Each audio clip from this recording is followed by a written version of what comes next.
Hello, everyone. Thanks for joining. We've got a couple minutes left, so we'll round it out and start around 5. Thanks for joining.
I just wanted to let people know we'll be starting in about 4 minutes or so.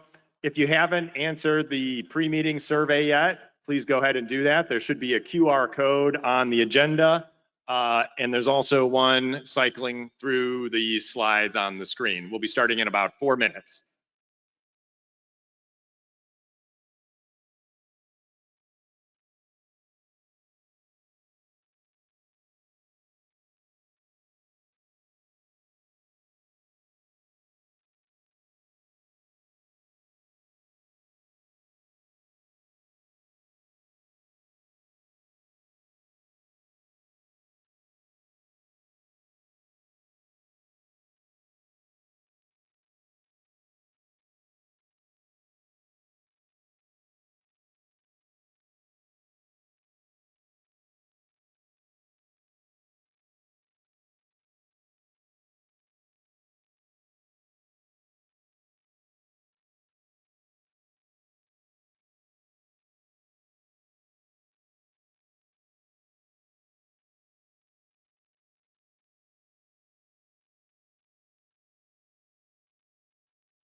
May I have your attention, please?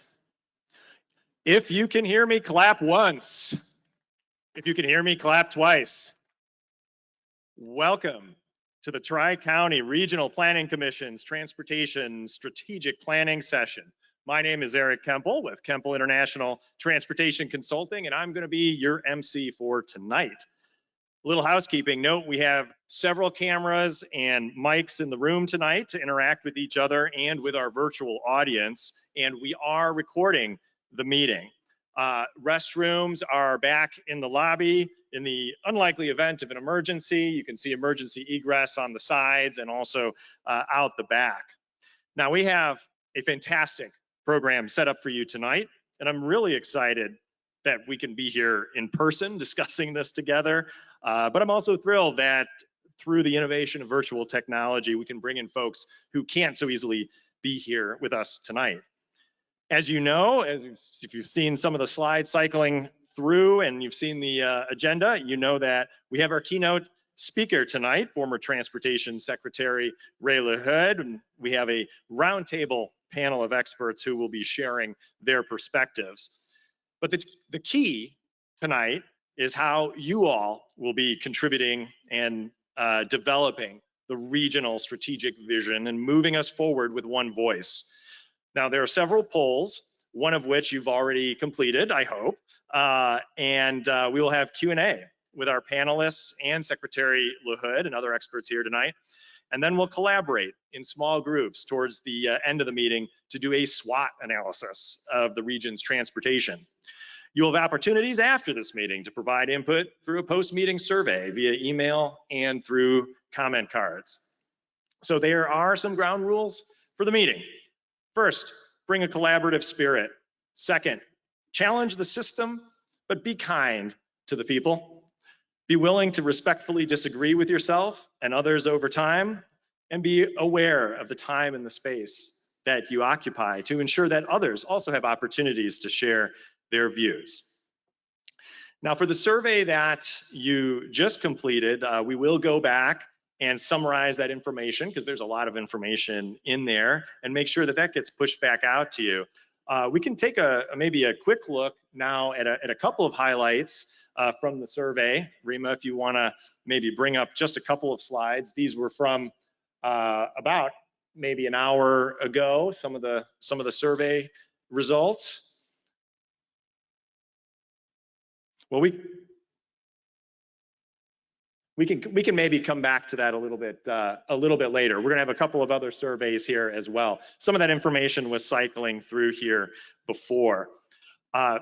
So now to give the opening remarks, I'd like to introduce the Executive Director of Tri-County Regional Planning Commission, Mr. Eric Miller.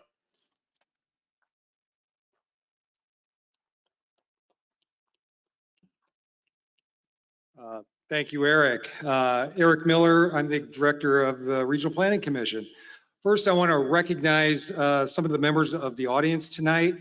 And all you have to do is raise your hand. If you're a commission member of the Tri-County Planning Commission, just raise your hand to let us know you're in the audience.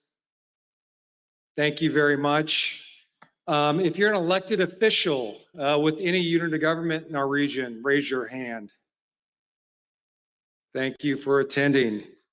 Finally, if you're on our Transportation Technical Committee, please raise your hand.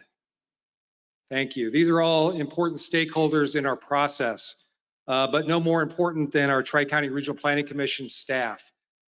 Staff, if you want to raise your hand and make yourself known, thank you over here on the side. Thank you for coming.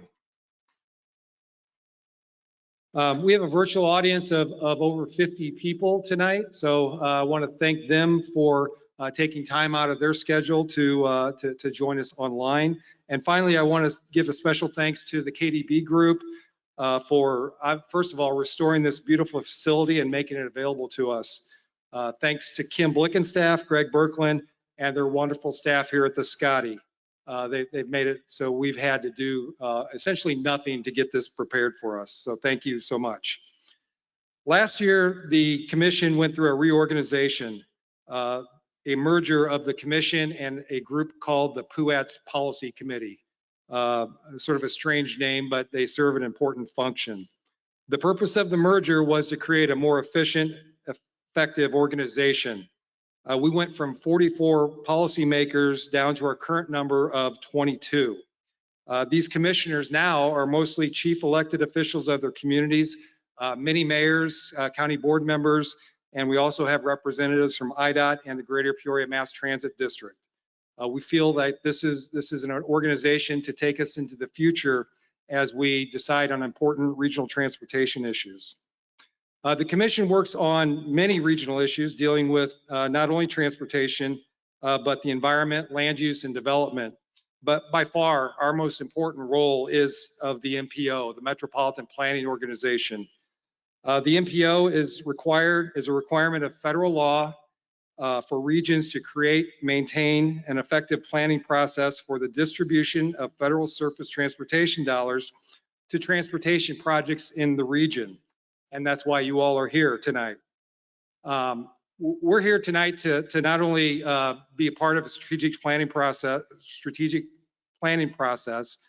We're here to gather data and input as you are already providing, but we're here to have a conversation about some of the deficiencies in our transportation system, as Eric explained. The purpose of our strategic planning is to develop a regional transportation agenda, which our policy folks or policy people can go to Washington, D.C., go to Springfield, and most importantly, speak with one voice. We brought subject matter experts here to talk about what our future of transportation could be, what some of the challenges are within our region, and how transportation is an important foundational element in the development that occurs in the region. And finally, we're here to learn about this new infrastructure bill that we've been hearing so much about, the Infrastructure Investment and Jobs Act, and what that might mean for our region. Now, with that said, I have the privilege of introducing our keynote speaker, to many of you needs no introduction. Ray LaHood was born, raised, and went to college in Peoria. He served in the Illinois House of Representatives in 1982 and 1983.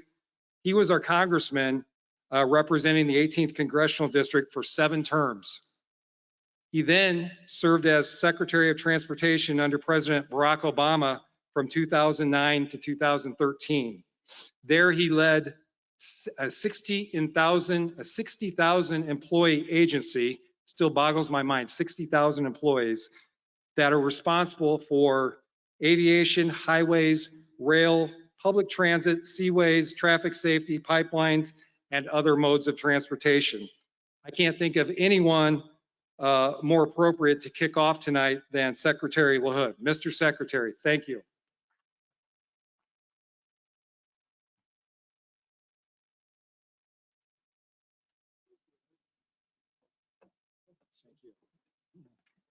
Well, hello, everybody. Thank you all for being here. Thanks for your interest in transportation in Central Illinois.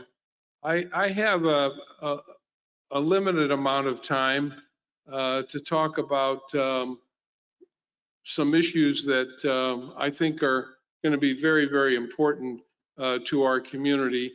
I do want to leave some time for some questions, and I'll stay around after the distinguished panel finishes and be around for the question and answer period to wrap up our meeting.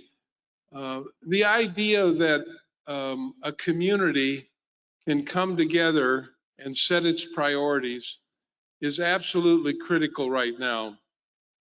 We've always had priorities in Central Illinois. What we haven't had is the enormous amount of money that currently exists at the US DOT. And what I mean by that, Congress, in a bipartisan way, passed a $1 trillion transportation bill. That's more money than has ever been passed for transportation in the history of our country. And if we don't take advantage of it in Central Illinois, we will lose out on opportunities that will never exist again. And the way to take advantage of it is for the community, for our community, to come together and decide what the priorities are and make a list of those priorities. And it doesn't always have to be on highways. It doesn't have to be on transit. It can be on ports. It can be on rails to trails. It can be on bike share programs. It can be on maintaining and sustaining livable and sustainable communities. All of these kinds of priorities can be on a list that everybody agrees on. So when you get up in the morning and you see a headline or you hear about a project that gets funded, you know that it's on that list and you know where it's at on that list. And it was agreed upon by the community. In the absence of that, we will be left out of the $1 trillion. If we get our act together, if we have a game plan, if we have our priorities that everybody agrees on, we will be a part of a community that will be able to enhance our infrastructure, whether it's improving the port, whether it's developing a bike path, continuing the Rock Island Trail. We know that our highways are crumbling. We all know that. And we know that our community is one big pothole. Now, some of the money can be used to help with those priorities. And right now, DOT in Washington is putting together the rules and regulations. They'll be printing those in the Federal Register, but a year from now, we will be off to the races with opportunities for grants, for some money that can be earmarked to certain projects. So the plan needs to be comprehensive. The plan needs to be agreed upon by the community. The plan needs to have a consensus from every different aspect of our community. And if it does, we have many, many opportunities. And if you look at the $1 trillion bill, it accounts for internet connections, particularly in the rural parts of our community that have been lacking in their opportunity to connect with the kind of internet opportunities that all of us take advantage of living in the city. There are very strong opportunities for environmental impact. The so-called clean green plan that President Biden has. There's enormous opportunities for the ability to carry out a vision that Mayor Ali has, and that is to bring rail service to Peoria. Originally, when Mayor Ardis talked about that and thought about it, there really was no money. But because of President Biden's commitment to rail, there is millions of dollars in that bill specifically for rail. And so the idea that we develop a plan in Central Illinois for rail, there's going to be money to carry out that kind of opportunity. And so my point is this. If we have our act together, and I'm not saying we haven't in the past, but I look at opportunities that were created when we decided as a community that we needed to make I-74 a safe roadway. We were able to convince Governor Ryan. We were able to convince his state DOT. We were able to, as our work in Congress allowed us to do, find $400 million. An enormous number of people went to work. And what do we have? We have a safe roadway through our community in terms of the bridge replacements that are going on, that are being proposed. Again, that's because the community had its act together around those projects. Going forward, we need to look at what the $1 trillion bill has, but it has money for everything. Everything transportation is in that bill. And we should take advantage of it. And we should really put together the kind of plan and the kind of priorities that represent our values and represent our needs. And if we do that, we will be able to take full advantage of it, because that plan then becomes incorporated into what the state of Illinois wants to do, and obviously then what the US DOT wants to do. We have a real advantage here because we have a state DOT that really gets it. And what I mean by that, Governor Pritzker wasn't sitting around waiting, and the legislature wasn't sitting around waiting for Washington to pass a bill. They passed their own bill. They increased the gas tax, 19 cents a gallon. And we see all of the work that's going on in Central Illinois now. That's the kind of progress we can continue to make if we get our act together, if we have a plan, if we have our priorities, and we must all agree on those. I was just in Western Illinois at the funeral of a good friend of mine, Tom Oakley, and Tom Oakley is responsible for turning Forgatonia, which is from the maybe Quad City area to Quincy, into an economic development opportunity because of his 50 years of work on getting a 4-lane highway. If you build a road, you build economic opportunity. Transportation projects and transportation is the kind of economic development opportunities that really create the kind of jobs and economic opportunities. And Western Illinois is no longer referred to as Forgatonia because you can get to it. And what that meant for Western Illinois University and communities like Quincy, communities like Macomb. And that really was because they, over a 40-year period, just kept hounding the US DOT and hounding the state government, and they had a plan and they had the priorities and they accomplished them. We can do the same.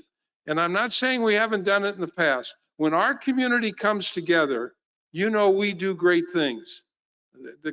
A great example of it is this magnificent museum that sits down on the riverfront, where a lot of people came together and worked together, and people set aside whatever differences they had, and we created the Peoria Riverfront Museum. I use the example of I-74. I use the example of new bridge crossings, but there are going to be many, many more opportunities. So I encourage all of you to work together, put the list of priorities together, agree on it, make it the plan for Central Illinois, and we will create a lot of jobs, create a lot of infrastructure, create a lot of opportunities, and we'll create the kind of community that then will become an attraction for new businesses and for jobs. And that's really what I think infrastructure does, what transportation does, and what these opportunities will provide. So I don't know, how much more time do I have? Did I run out of time or? Okay, all right. Anybody have any questions?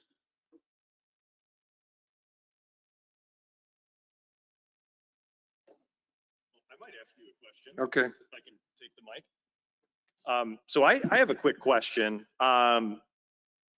When you were US DOT secretary, and you saw grant awards going out to other regions around the country, in your experience, what were some of the sort of the key success factors for those projects that we could learn some lessons from here? Yeah, let me give you an illustration right near here. When Normal, Illinois decided that they wanted to build a new Amtrak station, they came to DOT, they went to Senator Durbin's office, they used their state reps. And if you look at the neighborhood where that Amtrak station was built, before it was built and after it was built, you know it transformed that whole part of Normal, Illinois, and created a really nice train station for the students who use the train to get back and forth to ISU, and for so many people, even here from Peoria, who travel over there. And my point is that when the community came together around the idea that they needed a new Amtrak station, they utilized the ability of the community to come together to reach out federally to Amtrak, to DOT, to the State Department of Transportation, and create a neighborhood now that's magnificent. There's a children's museum there, then so many other economic development opportunities there that didn't exist really before that train station was built. And it was because people had a vision and they had it as a priority. And I can cite you chapter and verse of places all over the country that we dealt with. When communities have their act together and act decisively, and everybody's in unison on what needs to be done, there's no stopping the ability to reach out, to get the money, to get the support. It's really, there's a tremendous opportunity now because there's a big pot of money and we better take advantage of it. Back in the back. Yes, sir. Speak up real loud.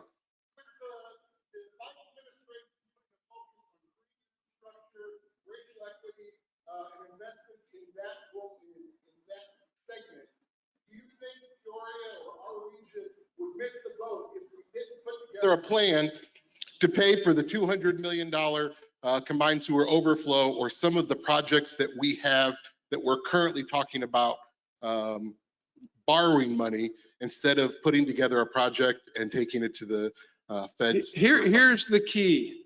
If that's an important project, it needs to get on the list. There needs to be a consensus about how important it is. And the answer to your question is, if this community decides that that project ought to be number 1, 2, 3, 4, 5, and it gets on the list, I guarantee you there's going to be some opportunities for funding. If the community is split on that, then nothing's going to happen. And to be honest with you, I don't know what number 1 ought to be. You all need to decide that. But there needs to be a list. Everybody needs to know what it is, and there has to be 1, 2, 3, 4, 5, and you start going down the list and you start getting the funding. Sometimes it'll be a grant. It might be a build grant. Sometimes it might be an earmark. Sometimes it might be a part of a formula funding project. And if you have a good list and everybody's in agreement, I think there's going to be a lot of opportunities because frankly, there's a lot of money. We have time for maybe one more question. And if you do have a question, try to come down to the mic that's in the middle of the room. And that'll be true later too when we go into some additional Q&A. And that's just because we have a camera pointed on that spot so our folks who are online can see who's asking the question. Okay. Yeah, go ahead. Ma'am, go back to the mic.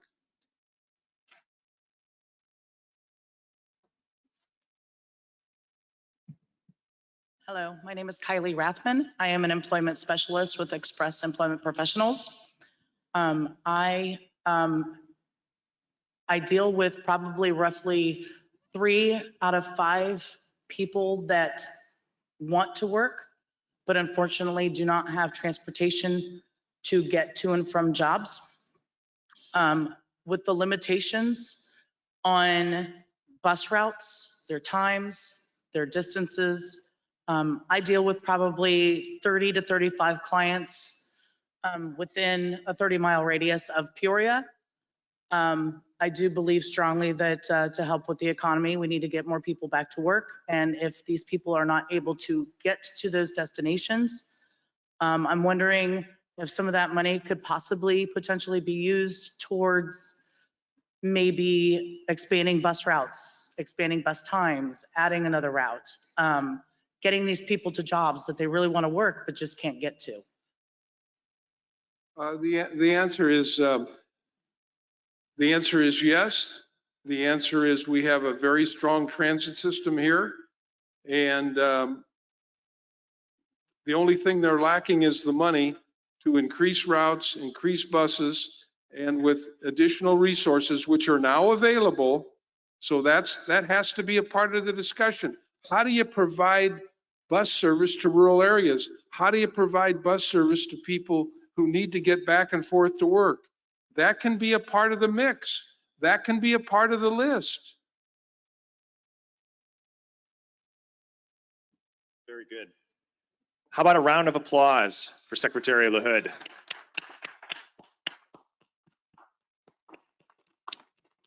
And Secretary LaHood has kindly agreed to stick around further into the meeting. So as we have Q&A later in the meeting, if you have additional questions that pop up, he'll be able to answer those as well. And I really like the question that woman just asked about bus service and access to jobs. I think you're going to be hearing a lot about that in our next segment. And so if I could ask our panelists to start coming up to the stage, they can start to get set up for the next portion, which is the roundtable discussion. And we're going to dive into that, and after that have some additional opportunity for Q&A. And then after that, remember that we're going to do a SWOT exercise together. So stick around. There's still a lot of exciting segments to this meeting. I do want to lay out a little bit of context on the state of affairs and transportation across the country and across the state and locally. So let me start with some national trends, and I think it's useful to talk kind of pre-COVID and post-COVID because those are pretty big distinguishing factors right there. And I think we saw that pre-COVID across the United States in many cities, and this was no exception here in Peoria, that transit ridership was declining. We were seeing some growth in auto travel. Fatalities and crash rates were somewhat stagnant. They had dropped over decades and then had kind of leveled off. But a little bit of growth in bike and pedestrian trips. Freight continuing to grow, especially with the growth in e-commerce across the country. But bridge and pavement conditions, as Secretary LaHood mentioned, so definitely some issues there locally, but all across the country. And since COVID, some of that stuff has continued, some has changed, some things have gotten worse. We all saw some huge declines in travel, of course, when COVID first hit. But then after that, we've seen pretty slow recovery of transit ridership.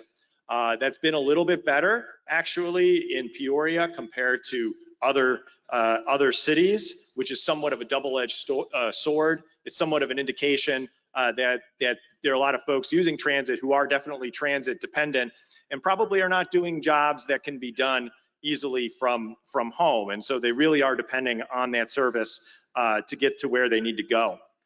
There's been a large increase in bike and pedestrian trips in cities across the country, in Peoria as well. Pre-COVID levels of auto travel have pretty much returned. Large increase in freight. Everybody started ordering a lot more online when COVID hit. But one interesting thing is that there's been a change in the type and timing of trips. So gone are the days of the large peak in the morning and in the afternoon, and not necessarily a whole lot in between. A lot of trip types have changed. More trips not necessarily going to work, particularly if people are working from home, but maybe they're going to the store in the middle of the day at a time when they wouldn't have otherwise done it.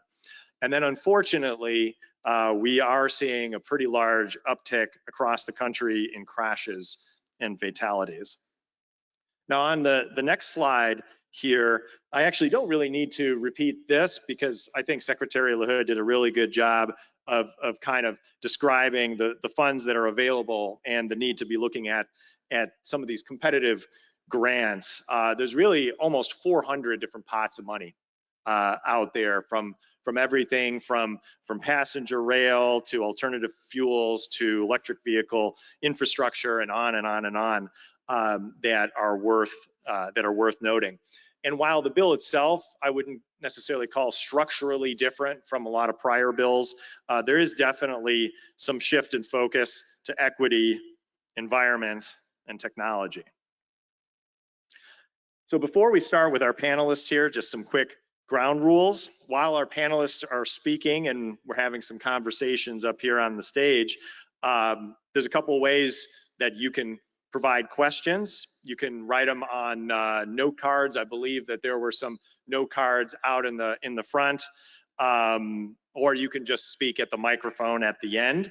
If you're on GoToMeeting right now, you can write your questions into the question box, and we will read those once we get to the Q&A session after our panel discussion. So now I'd like to introduce each of our distinguished panelists, and I'm going to start with Kurt Bialobreski. He's the Chief Innovation Officer for Hanson Professional Services, Inc. In this role, he oversees internal ideation, creation of new technical service lines, and strategic implementation of new business models. He has 20 years of experience in civil engineering consulting, traffic engineering, and transportation planning, and is a frequent speaker at conferences across the U.S. He has a BS in civil engineering from the University of Illinois, Urbana-Champaign. Kurt is a licensed professional engineer in Illinois and Florida, and a certified professional traffic and operations engineer. A round of applause for Kurt. Sitting next to Kurt, we have Ursula Towne. Ursula grew up on a dairy farm in Wild Rose, Wisconsin, which, by the way, I had to Google. She graduated with a Bachelor of Science in Mechanical Engineering from University of Wisconsin-Platteville. She began her engineering career in design at Caterpillar in 1995. And in 2019, she became the 3500 diesel engine team lead. She was chosen to represent the state of Illinois for Caterpillar in 2018 in Washington, D.C. as an advocate for STEM funding at the annual Society of Women Engineers Advocacy Sessions with Congress. She was a Society of Women's Engineers Central Illinois 2020 president, and she is currently co-chairing the Transportation and Mobility Subcommittee, which is part of the Coalition for Racial Justice and Equity for Peoria to drive improvements for equity in our community. A round of applause for Ursula. And sitting right next to Ursula, we have Mr. Ron Rasberry. Ron is a lifelong Peoria resident, growing up on the south end of town. Ron graduated from Manual High School, class of '95, and after high school, he attended Coahoma Community College in Clarksdale, Mississippi, where he entered the Automotive Technology program, graduating in 1998 with an earned associate degree in applied science. After college, he returned to Peoria and always had a passion for transit buses. So in October of 2003, Ron joined CityLink as a bus mechanic, also holding a position as a foreman. Ron retired from CityLink, well, 3 weeks ago. So I'm not sure what you're doing here with us and not sitting out on the beach, but thanks for joining us here tonight. Ron is, along with Ursula, also co-chairing the City of Peoria Racial Justice and Equity Subcommittee. So a round of applause for Ron. And finally, we have Mr. Chris Setti. Chris is the CEO of the Greater Peoria Economic Development Council, a public-private organization that helps drive economic success in our 5-county region. Chris joined the EDC 3.5 years ago after a 12-year career with the City of Peoria, where he served in a variety of roles, including Director of Economic Development and Assistant City Manager. Prior to his work with the city, Chris spent 10 years working in social services in Chicago, Denver, and Peoria. Chris has a bachelor's in political science from the University of Notre Dame and a master's degree in public administration from the University of Colorado, Denver. Chris grew up in Southern California, but has called Peoria his home since 2003. So a round of applause for Chris.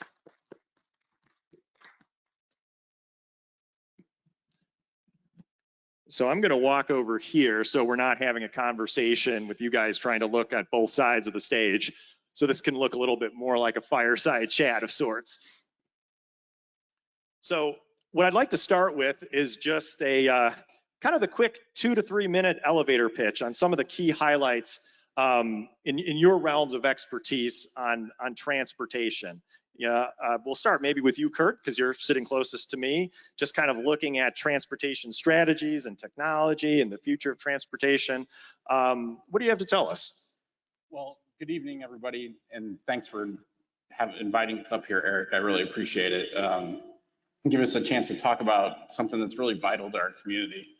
From a technology standpoint, I think that there's really two pieces that we should talk about, and one of them is really simple, and that would be just maintenance of our roadways and and maintenance of all of our facilities and how they're tied to the land uses around them. And why does that matter to technology? The answer is because at the end of the day, we need to get to and from where we're going, and those things need to be in good shape.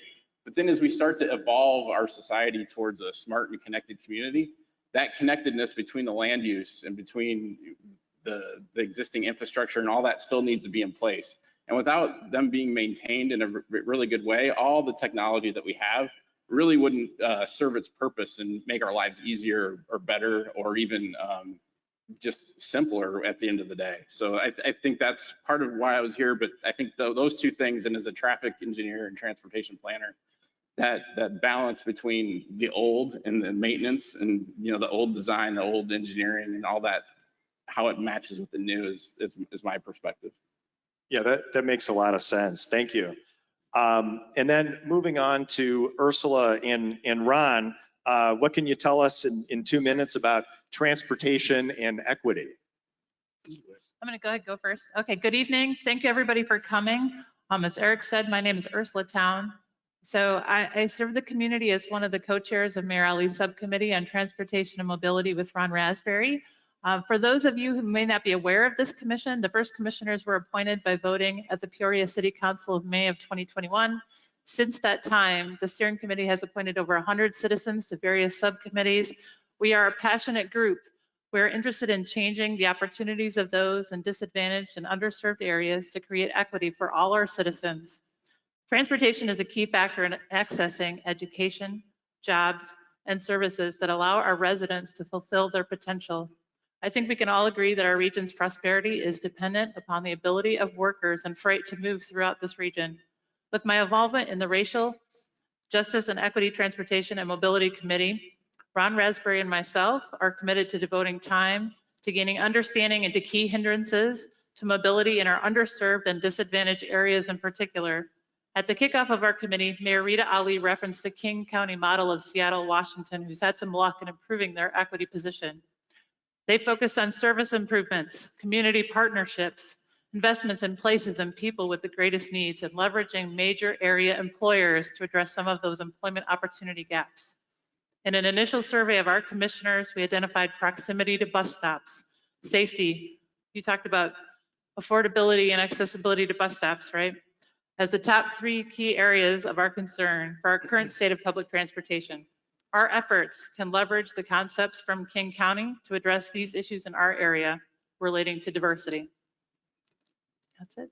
Thank you very much. All right. Can I answer the question that she asked?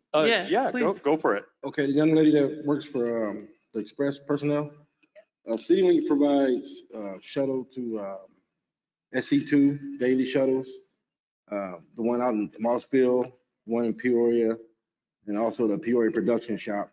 What we need is what other companies are seeking transportation direct. So I'll get with you after the meeting, I guess, or whatever, so you can tell me. And if it's in Peoria, let me know if it's in Pekin or whatever city that you need, so I can relate the message. Thank you. Thanks for that, Ron. Appreciate it. And then to wrap up with transportation and the economy, I'm going to pass it over to Chris. Well, thank you. And first, thanks to Tri-County Regional Planning Commission for putting this together. They're great partners of ours. When we think about our region, that these issues cross the borders of whether those are counties or cities. And it's important to have conversations like this in putting those sorts of plans together. And infrastructure is so critical to economic development. My colleague Lenora Fisher is here, who does business attraction for us, and I can tell you that when we're talking to companies that aren't here who might be looking here, there's always two questions, and they're actually interrelated. And I appreciate the comment from the woman from Express Services, because the first is infrastructure and our transportation infrastructure. We're so blessed in this community to have multiple modes of transportation. Obviously, we have a great highway that runs through us, an interstate that connects us, to the rest of the world. And our position geographically in the country is really great. But what we have is something that a lot of other communities don't have, in that we have really great rail transportation. We have an excellent airport. We have a great transit system that could be expanded, and I'm sure Mr. Rolfs and Mr. Rasberry would love to see more than they have. And then we have this amazing river that provides us this additional point of access for getting goods to market. But at the same time, one of the challenges that we have around workforce is that we have people that are willing to work, but oftentimes can't get to work. And that disconnect between where people live and where their jobs are is real important. And I think it's a challenge that our region has to address if we want to be, as Ursula pointed out, if we want to be equitable, that's one of those issues that I think really needs to be addressed. Well, thank you very much, Chris. And what I'm definitely hearing from multiple folks here, as well as from the question there, is that access to jobs, right? It's a common theme and a common concern. I've only been up here for 10 minutes, right? We're already hearing that. So access to jobs, right? That includes sort of the time, the cost, the ease, the options, the flexibility. And it is essential for equity and for how we design our transportation solutions and ultimately for the economy. So maybe Ron or Ursula, do you have some sort of specific examples that you can provide at all, even some general examples of individuals that that really have had a tough time, that you've heard say, hey, I had to take this bus and it was really hard to get where I'm going? Yeah, I have a personal one. My aunt, she stays in the River West, and she was complaining to me about it. That she had to go from catching the bus, I believe, on Adams. Now she has to catch it. No, she was catching on Jefferson. Now she has to walk over to Adams, and she's 66 years old. She don't drive, so it's kind of a struggle for her now. Right. Yeah. Thank you for that example. And it's funny that when you're in the transportation industry, right, everybody thinks that you can solve all their problems, right? Yeah. So I'm curious, Chris, too, from the employer side, since you hear from a lot of employers, do you have any examples of employers that have reached out to say, hey, we can't get our workers here, or we're struggling with that, or they come here for a week and then they quit because it's too hard for them to get here? Well, I actually think we heard from an employer already that said that, but it absolutely is true. Apart from our great hospital core here in downtown, many of our employment centers aren't directly accessible by our bus system. And so if you aren't privileged enough to be able to have a car or access to reliable transportation, and you have to rely on on our public transportation system, but the jobs are in Mapleton or Mossville or Morton, like all of the M's, right?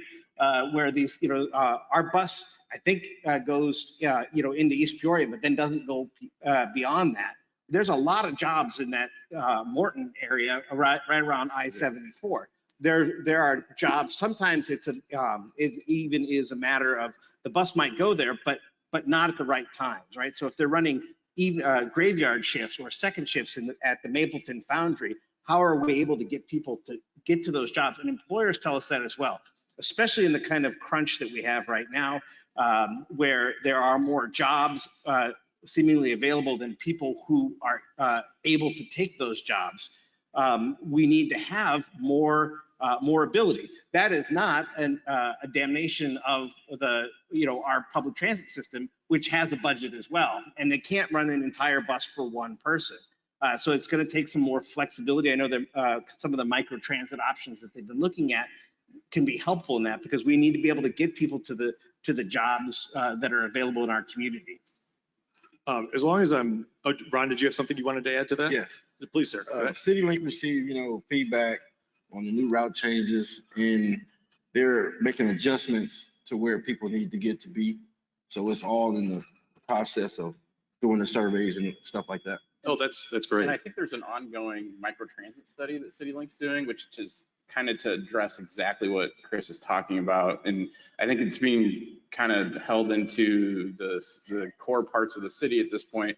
But the idea of microtransit from a transportation planning and demand perspective is really to get people in these smaller groups that they're trying to take these different trips so that they can get to where they need, whether it be a job or a service or something that's really critical to well-being, and do it in a way that, you know, that isn't a fixed route transportation, that's more of an on-demand or a shared, we've all heard of Uber and Lyft and those kinds of things, but more of a shared thing, so that it's just, I guess, more efficient from the standpoint for that individual and the amount of time that's spent.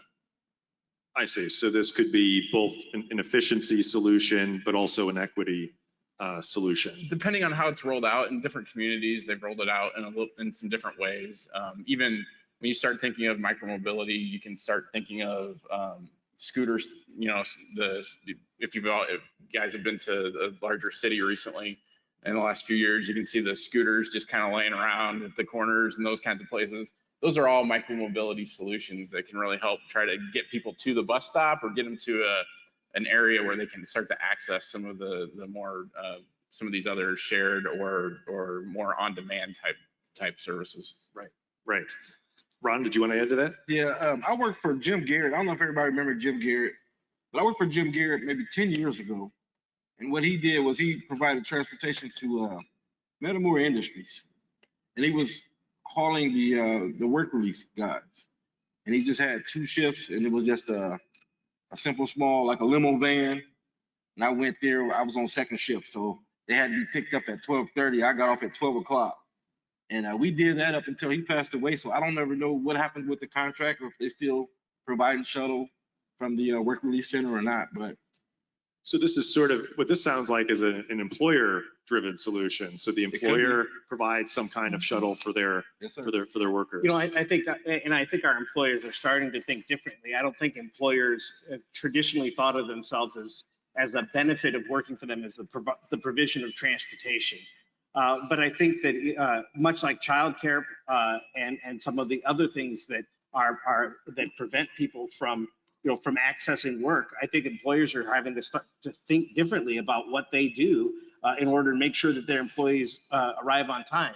If you are, it's Metamora Industries or Morton Industries or Liberty Steel, you can't have half your shift not show up, because that's, they're the half of the shift that runs the machine as well. So I think that employers are starting to try to figure out whether that's van pools, private contracting, working with public transportation. Those are the options that need to be investigated. Yeah, that's fantastic. Ursula, did you have something to add there? Yeah, I think I just have one more point to add to that. I think that's very much a domestic issue. In other countries, employers are very used to busing their employees to work. That's part of the job. Yeah, that's true. That is very true. I do want to stay on the topic of jobs, but Chris, I'm going to bounce back to you here and kind of think of this from a slightly different perspective as well. We've been talking about passenger transportation, but when we talk transportation, we also have to think about freight, certainly very important in this region. So in order for many of the manufacturing, warehousing, and logistics jobs to even exist, freight has to be able to. And how is the region in good shape with freight related infrastructure? Would you say pretty good, not too good? Where could we be more competitive? So we really have amazing transportation networks. I think where we lack is having available industrial sites near those great facilities. So, we have this amazing river, but not a lot in the way of ports. And so one of those entities that can help develop those solutions so that we have more transloading from truck to barge or from rail structure, but does it run by industrial properties that can take advantage of it, right? So the river kind of gives and takes, because oftentimes we have really good, Secretary LaHood mentioned the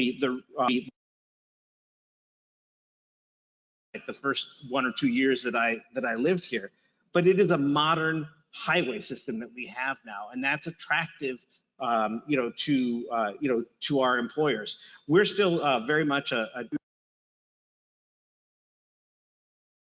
example who do a lot of an increase in the importance of rail as the truck driver shortage continues to everybody's shipping something now. So we're starting to see more interest in when we get requests for information from site selectors for rail served sites that helps to kind of serve as a ballast against this trucking problem.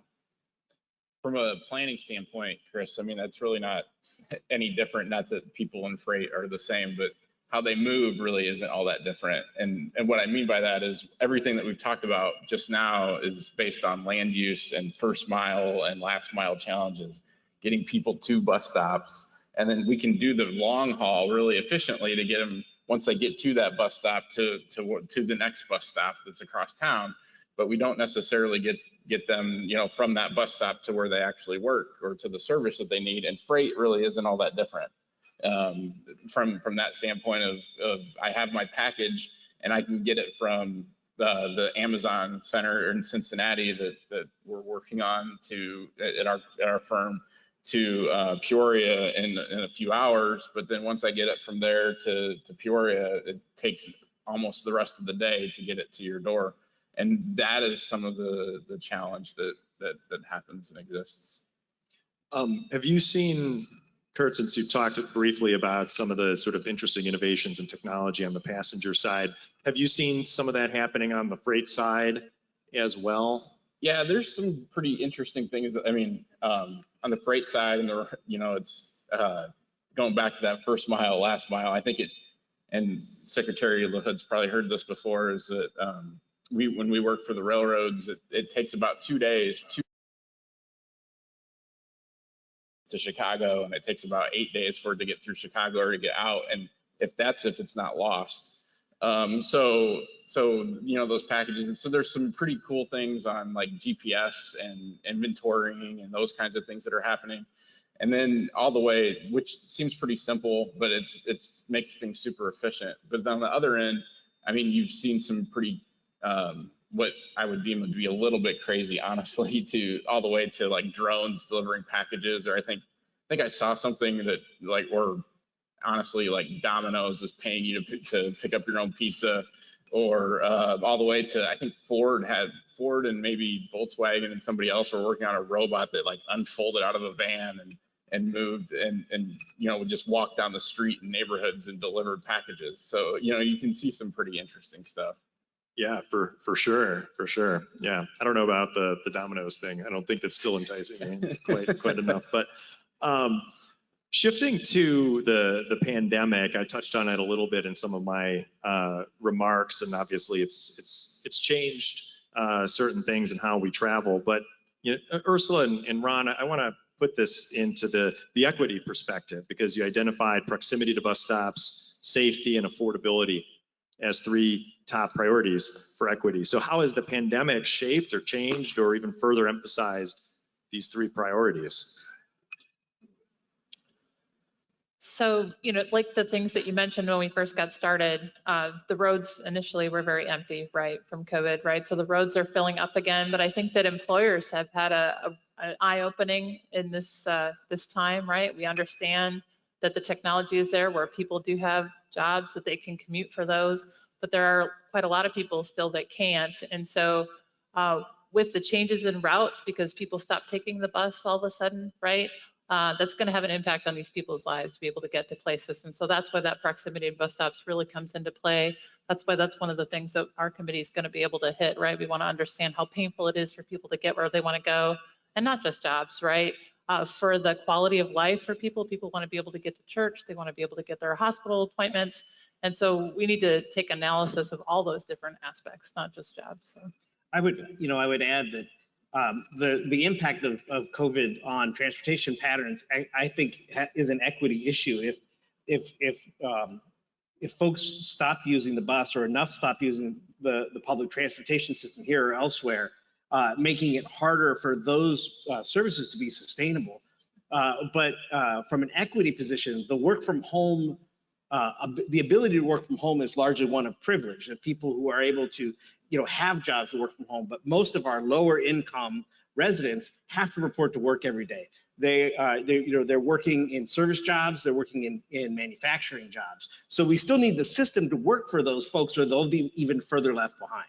Well, from an engineering standpoint, what I've actually, and was alluded to earlier, that's really interesting, and we do a lot of analysis on crashes and why they happen and things. And the pandemic actually, even though the roads were empty, there was a way higher percentage of fatalities involving non-motorized folks. So think of bikes and pedestrians and those kinds of people. And the reason why that was is that those of us that had cars that were driving around, we were going a lot faster because there's a lot less congestion. So we were trying to be way more efficient in that, but we made it a lot harder for folks that were trying to get there by walking or biking when they're trying to go to the grocery store or go get their service.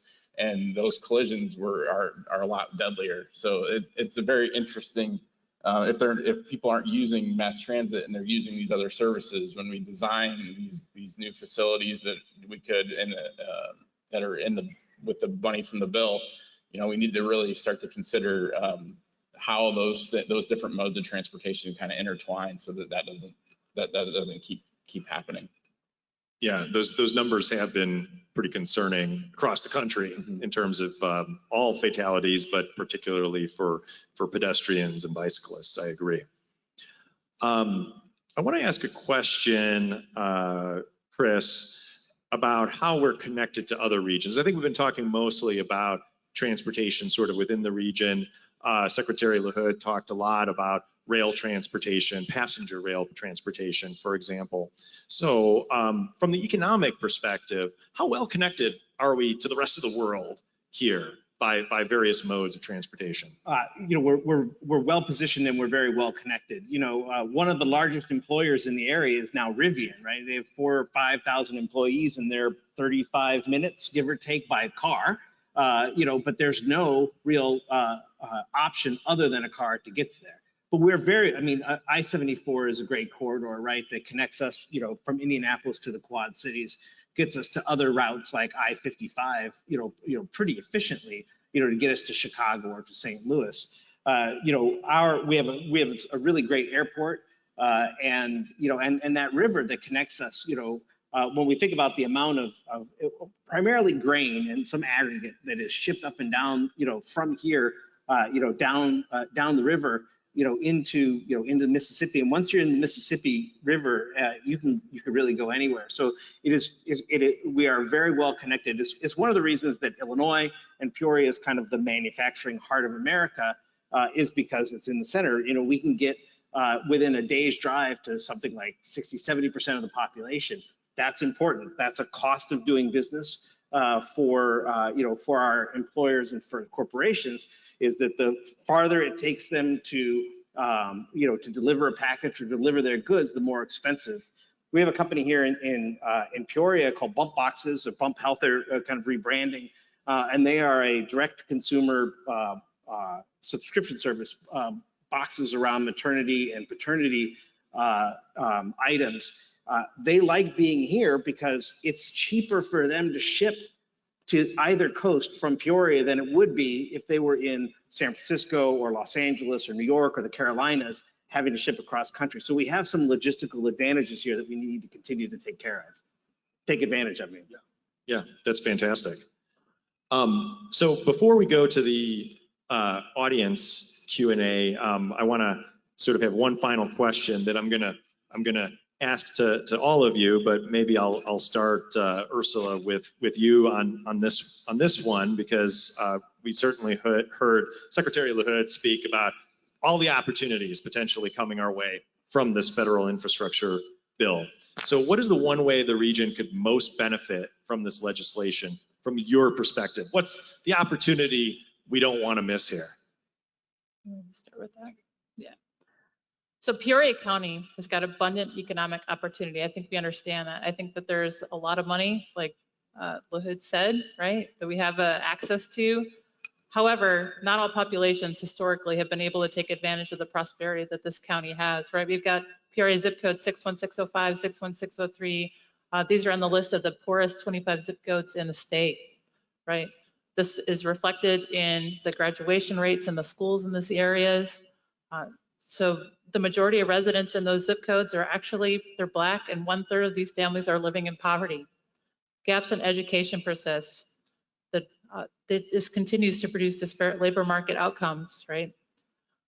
So at the same time, businesses face gaps in filling good paying jobs. They're importing talent from other states. They're letting people work from out of state, right? We're bringing in people from other countries where we have people right here that could do that work.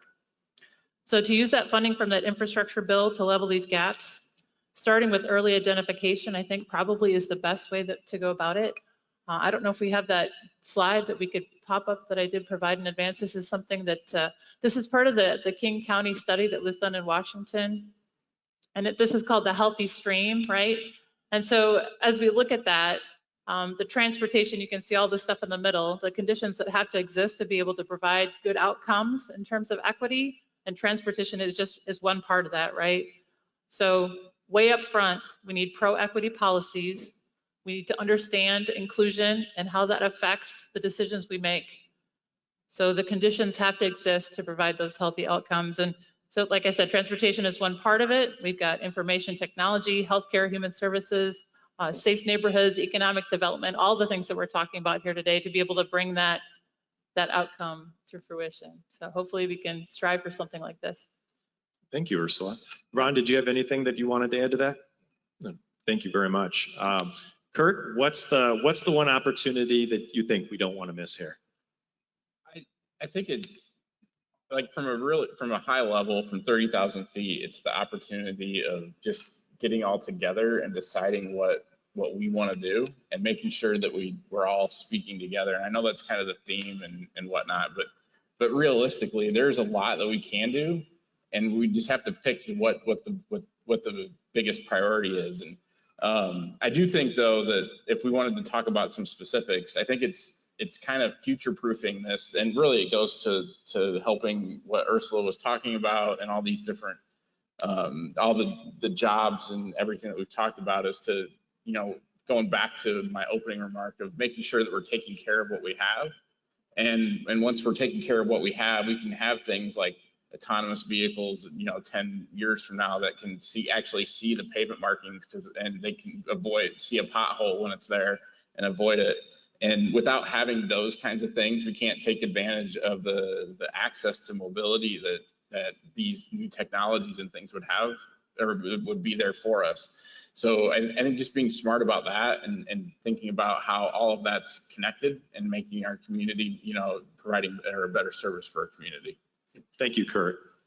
Ursula, did you want to build on that? One more point. One thing that we've discovered, I think, in our travels and our meetings and our conversations, is there's so much data out there. There's so many different groups working on these different things to help us come to some solutions.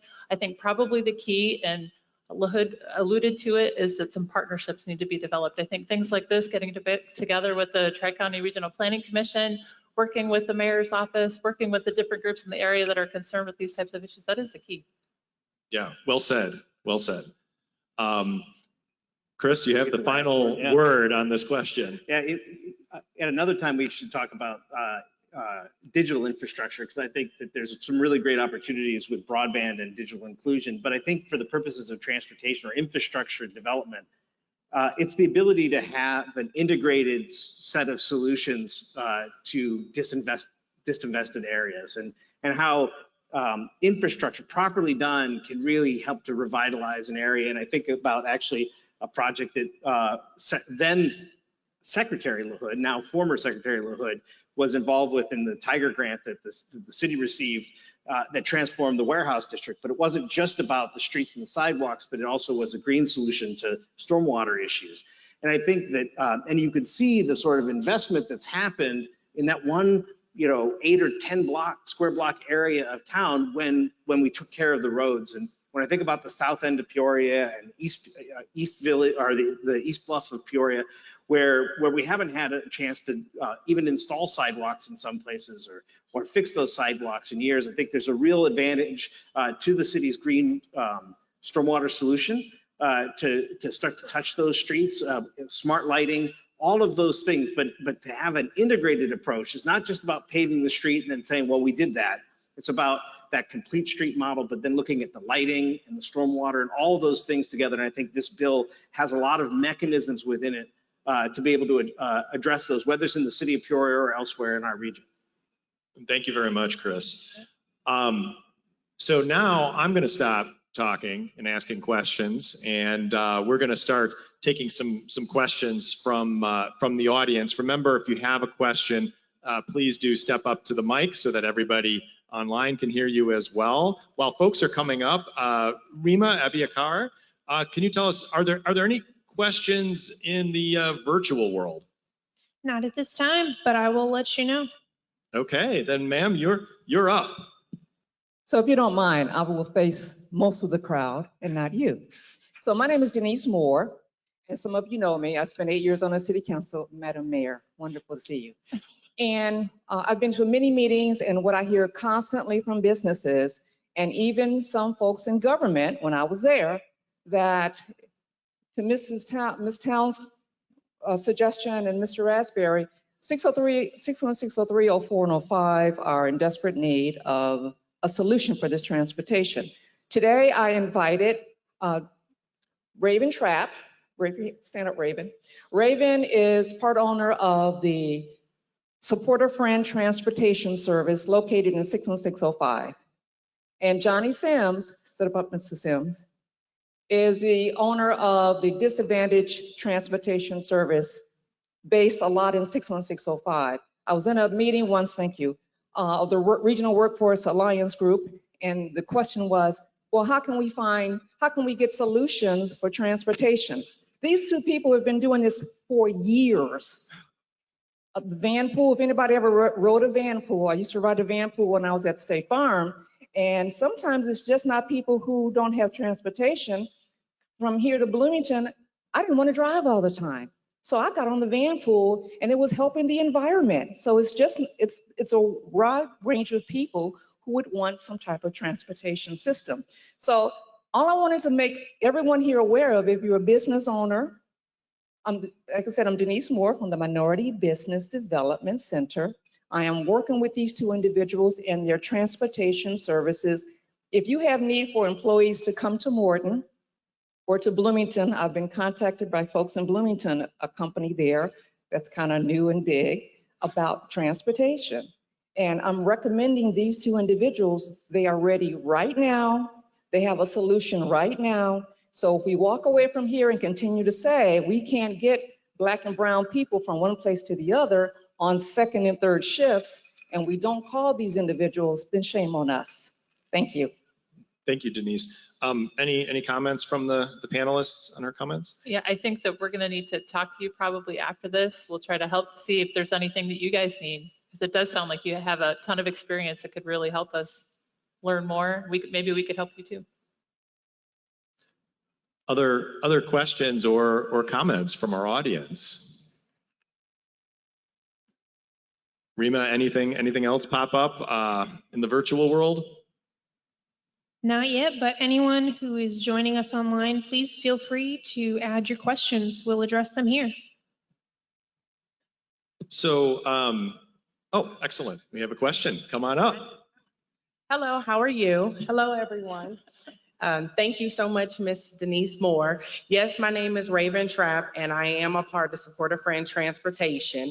And my question also is not just the transportation aspect, but is there money in the bill for some sort of like education for continued maintenance with the transportation? Because that's also something too, like as a transportation owner, is very hard to find. Who's the great mechanic? Who's the great company to be able to go to? And then also redeveloping our neighborhoods.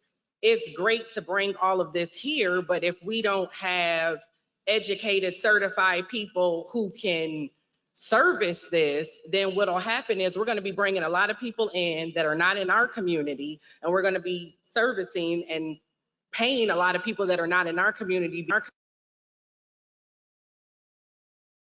So I was just wondering, in the transportation bill, is there also opportunity for educational type of employment too?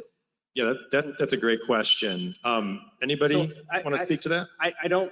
I'm not an expert on the infrastructure bill. I don't think that bill is the mechanism that's going to deliver workforce services, but there are other federal and state programs that are out there that might be able to do that. But I don't think it's in that particular bill. It's more of the hard infrastructure is sure. Touch on it a little bit, and I can't say that I've reviewed all 400 programs in detail, but what I can say is that I know that for a lot of the funding mechanisms, even though it is sort of focused more, like you say, on infrastructure type stuff, there are some pots in there that do have an education, job skills training angle vis-a-vis transportation.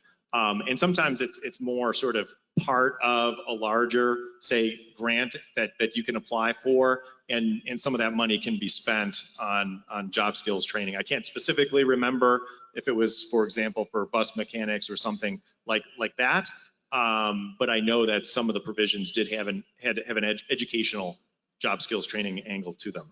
Yeah, I haven't read the whole thing either. There is a lot to it, and I would say that there's an equity piece to it. There has to be some link there. There has to be a connection there, in my opinion.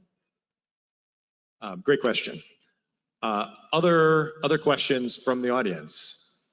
Nope. It looks like we have a couple of gentlemen there.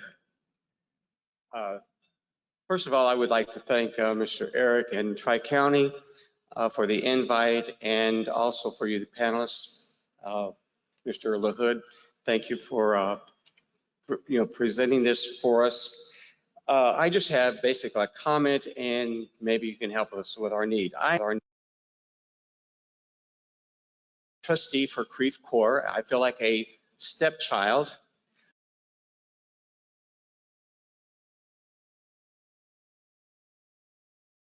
And Tri-County planning, we are Tazewell, and on the map and shows the cities that mass transit services, and comes through Creve Coeur. They service East Peoria, they service Pekin, but they really don't service Creve Coeur. Now, Creve Coeur, they do what they have told us, a courtesy stop, but about 60 to 70% of our residents are in the mid to lower poverty level. They also depend on the transit service to get them to and from their jobs. We are basically a capped community for what we can finance. We are continually looking for funding, but some of the monies that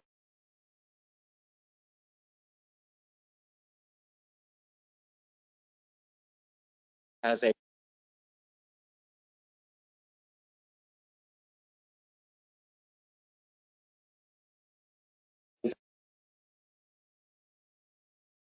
years ago.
Be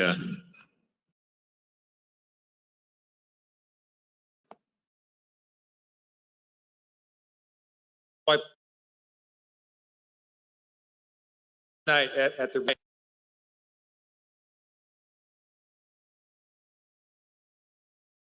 we affectionately known it. It's affectionately known as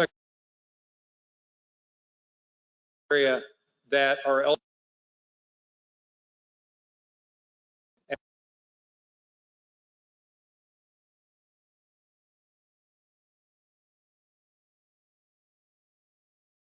link would be. But again, it's a complicated formula. There's a local match that's needed, and raising taxes to low and moderate income areas is never a great idea, right? So we need to come up with a solution to provide transit service to all of our residents in need. The microtransit is an option that I think CityLink would be willing to explore. There is funding available through what we call our Human Services Transportation Planning program that Rima Abiakar runs. It's part of a larger conversation I think this region needs to have sooner than later. We've sort of been kicking this can down the road a long time. 1/3 of our population in the region lives in this so-called gray area that doesn't have transit service, yet is within the urbanized area and sort of has a need to get to places. So it's a part of an ongoing discussion, and we'd be glad to have it. The HSTP committee meets once a month to talk about various issues like this, but it's also part of our technical and policy commission, or regular commission. Thank you, Eric. Was there another gentleman with a question? Did I see somebody earlier?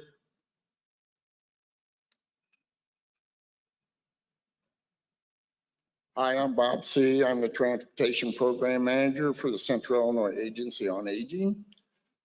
For this gentleman, we do have services for you in Creve Coeur for the seniors.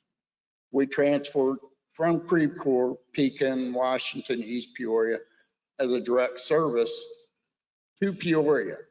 Now, we also issue vouchers for transportation in the city of Peoria for 60 and over, for grocery shopping, socialization, doctor's appointments, this, that, and whatever, okay?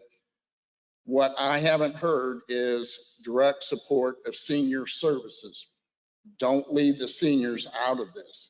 I am strapped, but I do the best I can. I have one wheelchair van and one other van. I have one driver beside myself right now. So I'm looking for another van also for wheelchair accessibility. I missed out on the grant because I didn't find out about it in time. So if you need transportation services, call us at Central Illinois Agency on Aging. It's 309-674-2071. Thank you, sir. Any thoughts from the panel? I have a comment about that. Maybe you do too. It's really ironic that you came here tonight and you talked about your agency, is that we were going to reach out to you. We just had talked about you yesterday because we wanted to understand if that information, you talk about giving vouchers to older people, if it's getting out there, if there's any way that we can get the word out a little bit better. So I think we'll be reaching out, we'll be talking. This year, I've made up like 900 vouchers for non-indisposable medical. Last year, they used like 300. So we're way over what we're using because there's a greater need now. Even my grocery shopping, my socialization are way up over what they were last year. I don't have a problem giving these out, but you have to be over 60. And there's another problem. It comes under the 60 mark that's disabled and can't get to the doctor. I don't have enough facilities to do it. I could if I had the facilities to do it with. I just don't have it. So, and you were talking about the bus routes going to the factories and whatnot. Caterpillar had bus routes going to Mossville, Mapleton, and Morton back in the 70s and 80s. So, thank you. Thank you very much. Thank you. Rima, do we have any questions from the virtual world? We do, and actually this is very related. So Jody Scott online is asking, are the transportation options that Ms. Moore talked about accessible to people with disabilities who may want to work in areas that are unserved or underserved in our area? I see her walking up to the mic Ms. now. Moore, could you answer our question? Yes, I looked over to Raven Trapp. Can you come up and answer that question? I'm not sure if Mr. Sims is still here, but let her answer because it's her service. And they both can answer, as a matter of fact. Yes, hello. To answer the question, we do have a wheelchair accessible vehicle, and that is a huge problem here. Just transporting, just like a wheelchair taxi service in a sense. We get so many people that reach out to us about disabilities and they just want to move around, whether they want to work, whether they want to have family time. They just kind of feel stuck.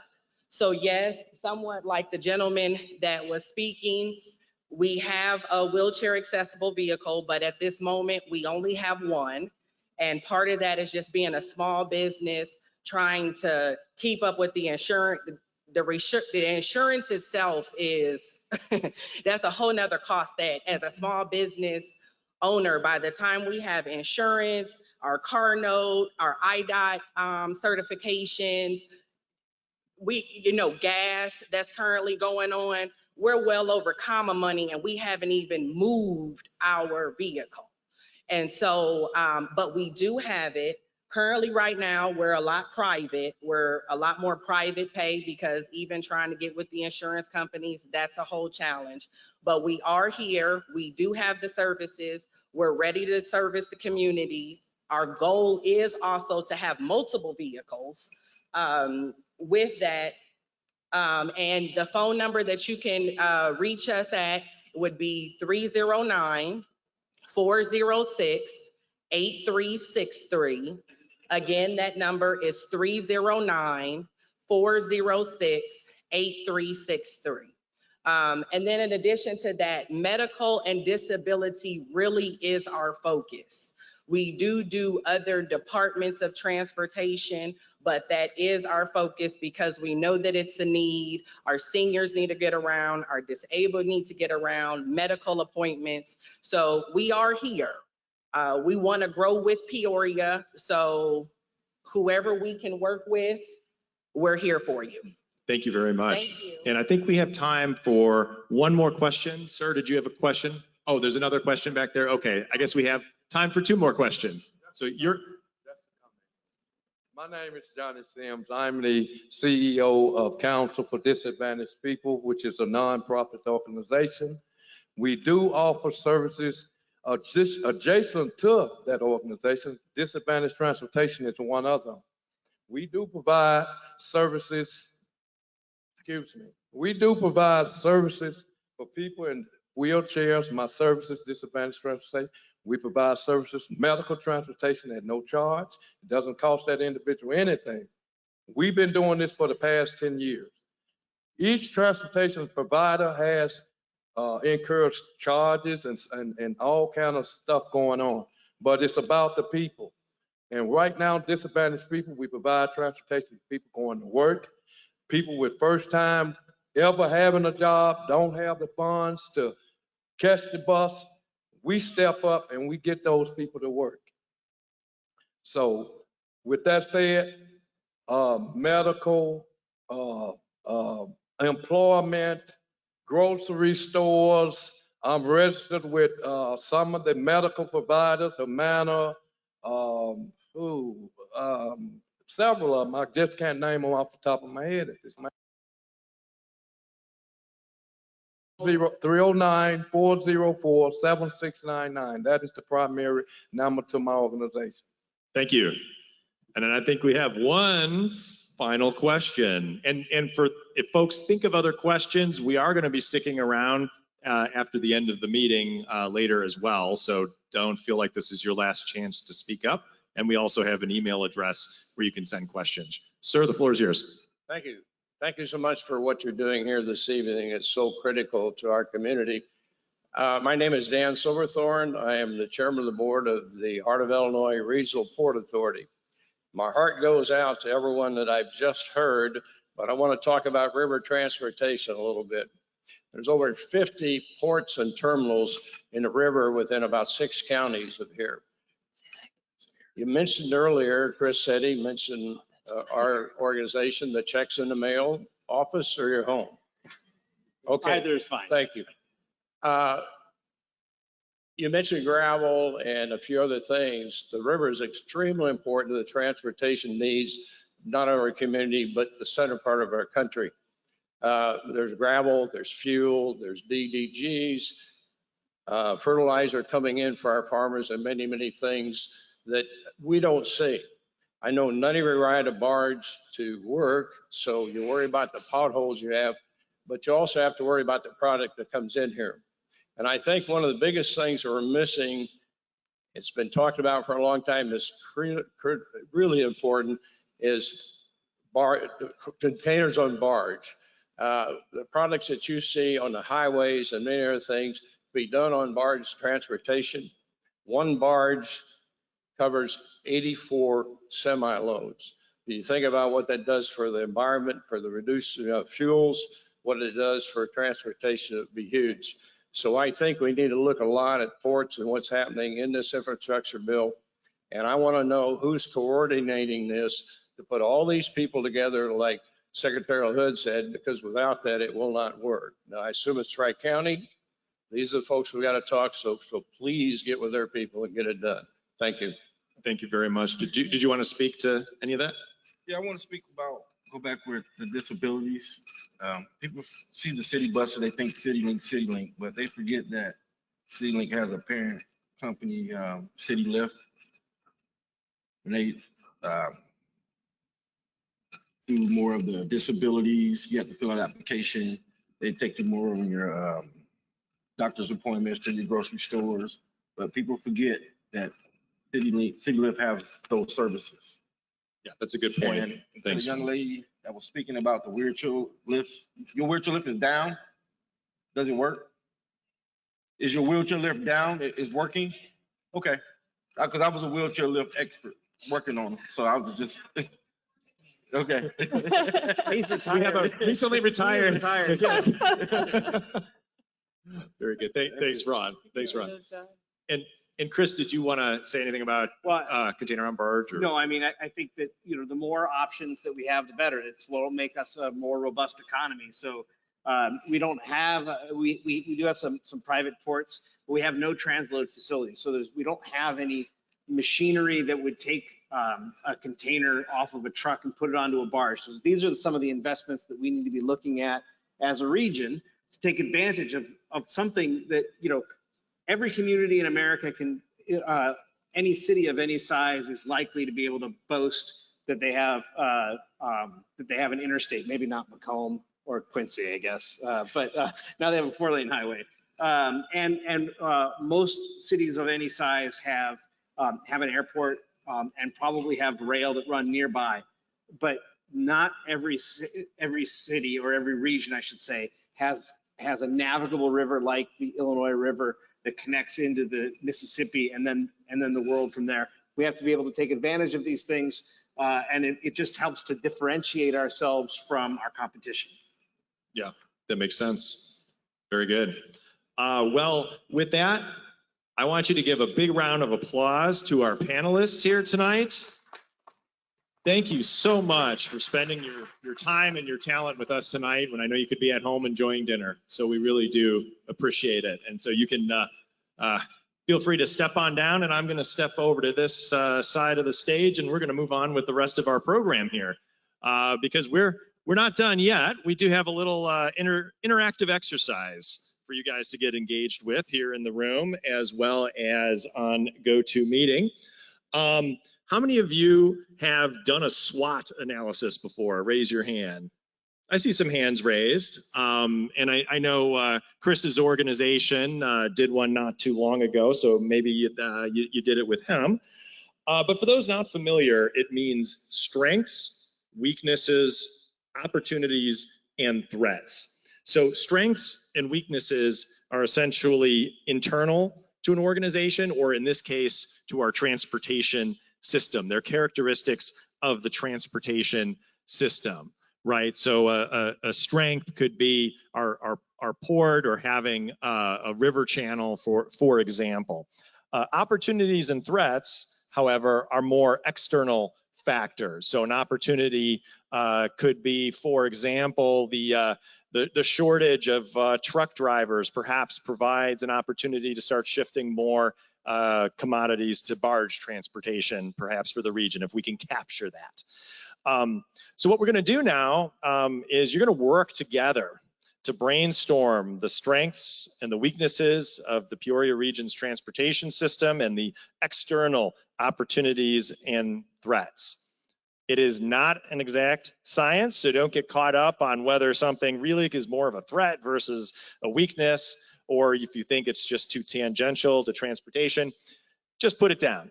We'll take the info, we'll sort through it after the meeting and work to organize it. So transportation really, I know, is anything and everything.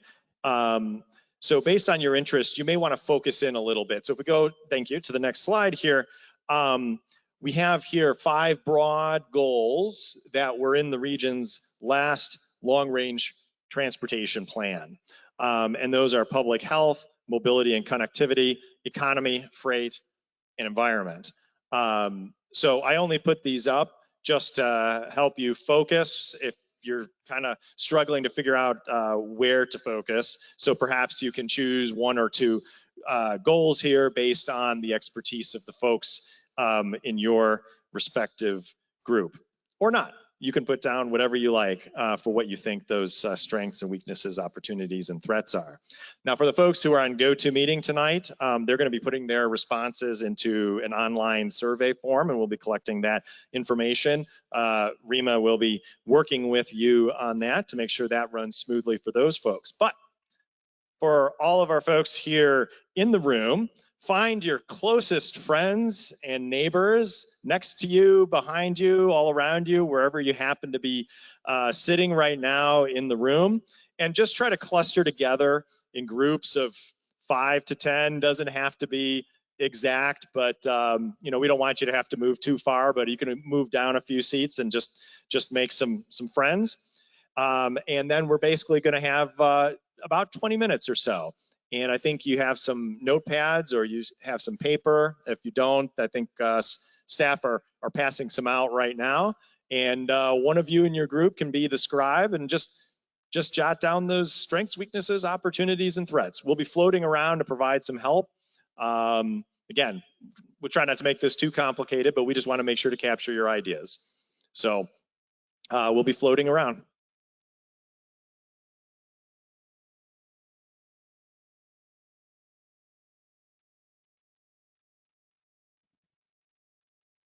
Everyone on the GoToWebinar, welcome.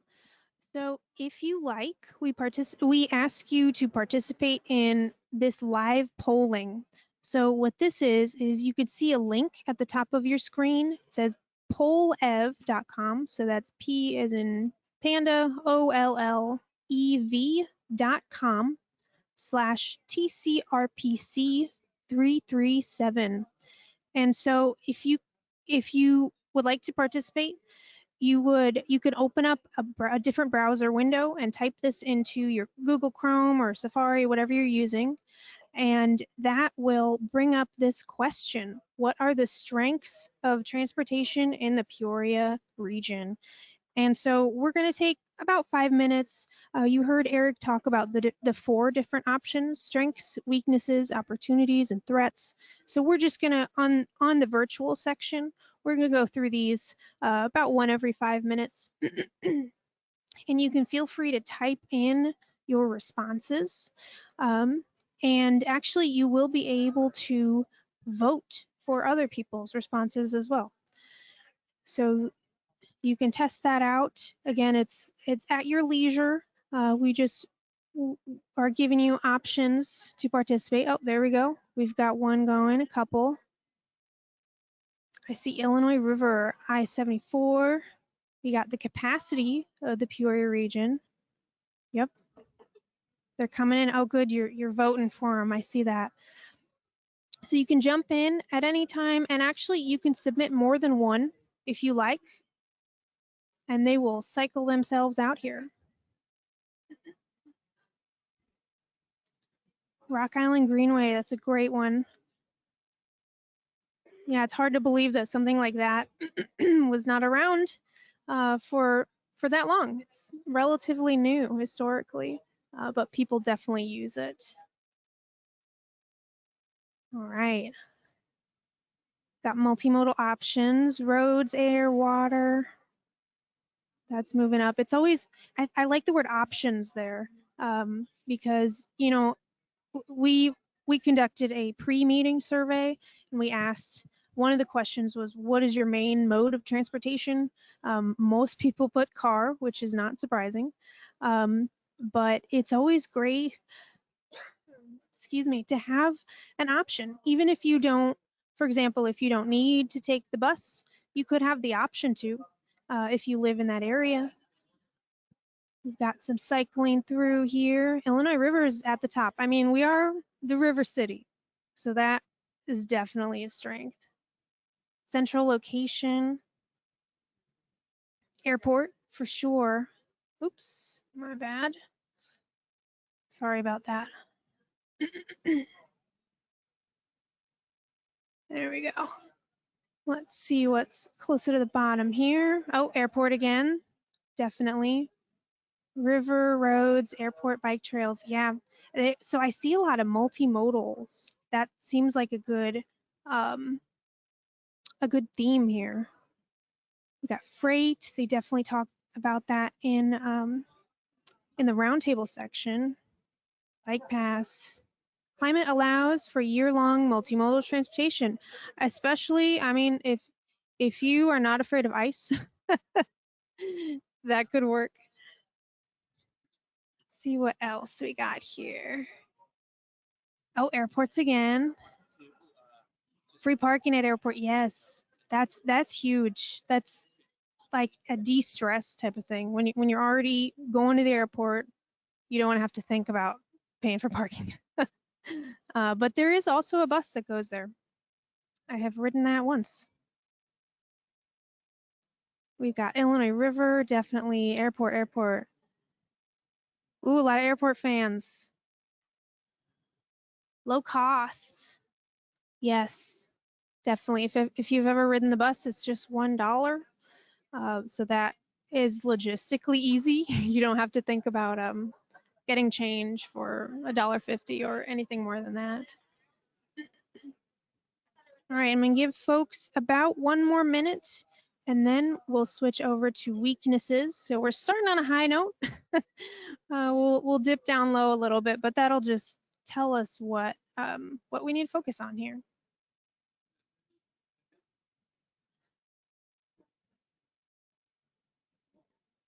Let's see. Oh, interstates. Yes, that was a key that Ray LaHood discussed as well. That's some of these things you kind of take for granted. I know I grew up here in Peoria, and that's just kind of been there, and I never really thought about where or when it came from.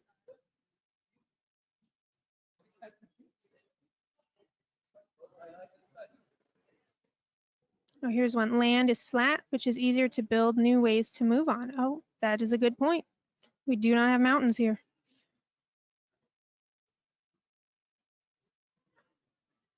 All right, I'm wrapping up. Give it about 5 more seconds, and then I'll move on to weaknesses. All right, I'm moving on here. There we go. Okay, so this is the same link. You should be able to see the question change. And once again, this is through the internet. So if you'd like to participate, you would just type in pollev.com, POLLEV.com/TCRPC337, and that's shown at the top of our screen here. All right, we've got weaknesses. Oh yeah, you guys are getting it. Need more bike lanes, yes. Too many roads. Pedestrian safety, for sure. Yeah, just like Eric Kempel said, that pedestrian deaths throughout the country have been increasing, which is really sobering statistic. Only one really bikeable and walkable bridge. That's interesting that you bring that up because, and maybe you're aware, so the Bob Michael Bridge, and actually the McCluggage Bridge, both of them, there are plans to add a walkway on both of those, which is kind of incredible. And that's in the coming years. They will start construction on those. So hopefully soon we'll be able to walk and bike safely on our bridges. I know Bob Michael does have a sidewalk, but if you've ever walked on that, it's kind of scary. You feel like you're between the river and fast moving cars. So the safety feels kind of low there. Siltation in the river, yes, that's a good one from an environmental standpoint that could and does make a difference on our economy. So, you know, our panelists talk about freight, and, you know, if we want to bring things into the region, then many of those things come by boat. And if there is siltation in the river, then they're not able to do so. And there's more maintenance to be done to create that option. Lack of utilization of the river as a means of travel. That's interesting. I always wondered if we'd be a town with maybe a ferry. Wouldn't that be nice? If you want to travel across the river, just take the ferry. Oh, yeah, that's a big one. Not having rail connectivity. Yep, the mayor is here. Mayor Ali has been spearheading that effort. I would love to see that in my lifetime. I really hope that that will happen. And at this point especially, there's a lot of interest. A lot of interest. And we have funding potentially. So we're going to hopefully try and find a way to funnel that. ADA compliance, definitely. Yeah, that's something where if you don't live it, or if one of your family members, you know, is not having issues, but then maybe there are health issues that come up, then you can pay attention to the ADA compliance.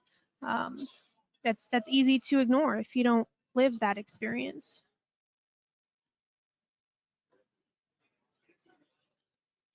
Let's see. Some areas outside the city have very limited means of transportation besides cars. Yep, that is definite. And that's what folks have mentioned before about the gray area study. And our friend from Creve Coeur, he talked about the fact that the bus actually goes through Creve Coeur but does not stop, which is frustrating to hear. But there are funding and logistical issues to be tackled there, which we hope we can do eventually. Lack of transportation for the under 60 disabled age group in areas not serviced by CityLink. Yes. Yes, that's a big one here. Just like we heard in the Q&A session, we talked about people with disabilities and seniors, but, you know, regardless of your age, if you have a disability. Not enough safe bike options. Yeah, and it's with that one, it's easy to drive in your car and you see a biker, but only when you are biking next to a very fast moving car, then you really understand. All right, I'll give folks just another 15 seconds or so, and then we'll be, oh, I'm sorry, I keep switching off here. Then we're about to move on. Any final thoughts? Looks like the highest we have pedestrian safety, accessibility, more bike lanes, No city snow removal from key sidewalk. That's true. And that shows that the difference between the seasons. Excellent. Thanks everyone for participating. I'm going to move on to the next one. So we're back at the positive side. And so this one is about opportunities. And this is similar to strengths, but this you can think about the future. So maybe what do we lack that we could have? Or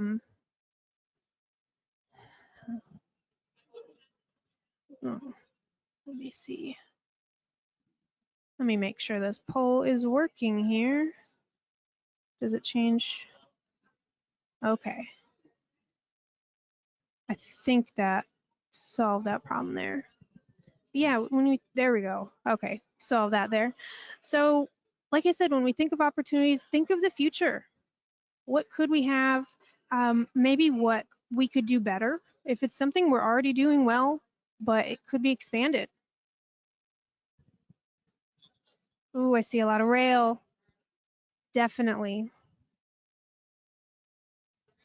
Yeah, several times I've had to drive to Normal to take the Amtrak, but it would be really wonderful if we could just take a bus downtown. Don't even need a car. Got a lot of rail, trail extensions. Yes, that's a good point too, is that we do have trails, but in some cases, in some areas, they're not connected, or the way that they're connected might feel a little bit disjointed. Passenger rails creeping up. Oh, I'm sorry, I keep changing. Where at? That's my bad. I apologize. Okay. Let's see, we have, oh, investment ready sites. Yes. Obtaining microtransit for off schedule or special needs. I hope everybody's having fun brainstorming the SWOT analysis. I see everybody hard at work. Very, very impressive for being well into the evening like we are. You're gonna have a couple more minutes to brainstorm. Then we're gonna pass around the mic and your scribe is gonna get to give us one example of a strength, one weakness, one opportunity, and one threat. We'll try to do it quickly around the room. We'll have one final survey. I'm hearing an announcement and then that 7:15-ish we'll have we are gonna wrap it up. So actually I'm gonna cut this one short. I'm sorry. We're gonna move on to our final one is threats. And then once around the room, once they talk about each of these, I can read off some of the top ones. So we have a definitive list. So like I said, with opportunities, threats is kind of, could be thought of as a future thing. Maybe if we don't do something now, it could get worse or something along those lines. I see right up at the top, community not working together. Yes, and this is why we have these meetings. I'm glad that we could accommodate people in person and virtually. This is a way to make sure that all types of folks are included. Lack of sustained investment. Reducing population, less funding. Yeah, funding is always a hot topic.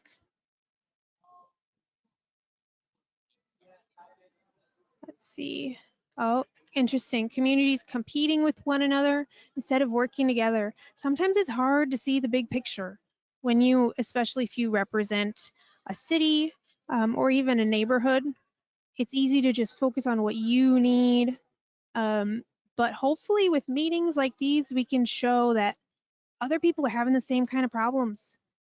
And it's helpful to collaborate like this, kind of join forces. Let's see. Oh, disinformation. Right. That one jumped right up.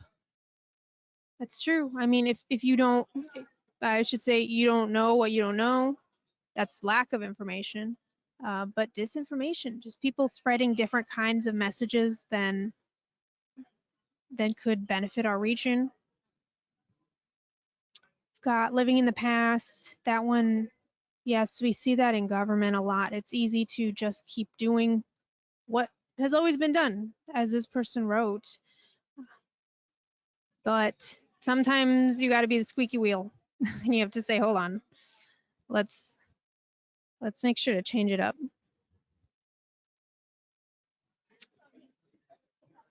Inability to build consensus. Oh, here's one. Pressure to expand roads and making system even less affordable. I heard a statistic once that said that if you increase the amount of lanes, there's a higher chance of more traffic, which seems counterintuitive, but if you think about it, more people would drive on those roads, so it would create more traffic. Let's see, we're talking about diversity, definitely. Driver and pedestrian fatalities, that's a huge one. Let's see, we've got, it's hard for smaller communities to address and fund all the issues that accompany multimodal, yes. And we hope through Tri-County, since we are a regional organization, we hope to bring more resources to the smaller communities so they'll be able to maybe join a pool of funds that they otherwise might not have had. Not linking entities or organizations that can mutually benefit, yes. And sometimes it's hard to know who to even talk to. It's very difficult. As Eric Miller said earlier, I'm the chair of the Human Service Transportation Plan Committee, and that is a hub to talk about transit issues. But sometimes even I don't know who to reach out to.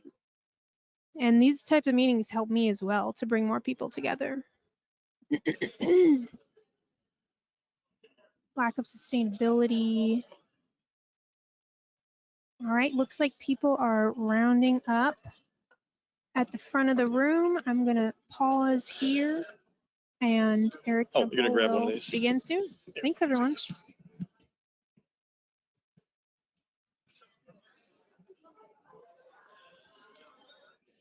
All right, well, you can still keep writing if you want, but we're gonna start passing around the mic to the scribe in each group so that we can hear. And again, we got a lot of groups here, so please just give us one strength, one weakness, one opportunity, and one threat, like right away. Give us like 20 seconds, and then we'll go on to the next group. And before you leave today, leave your notes with us because we have to take these back and compile all of the information and all the data. So do leave your notes with us. But for right now, one strength, one weakness, one opportunity, and one threat. So what's our first group? Oh, over there.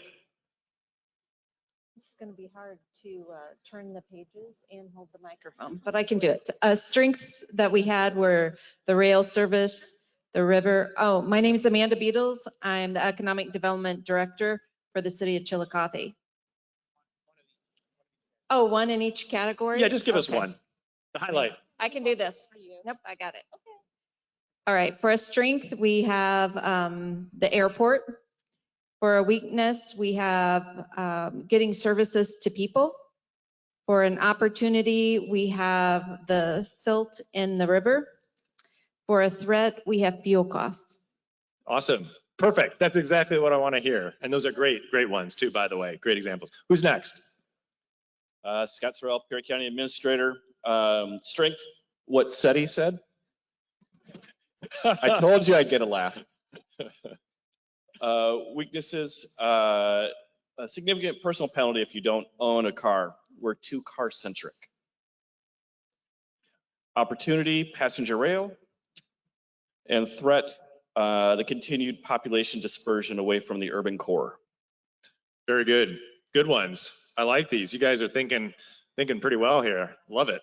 Who's next?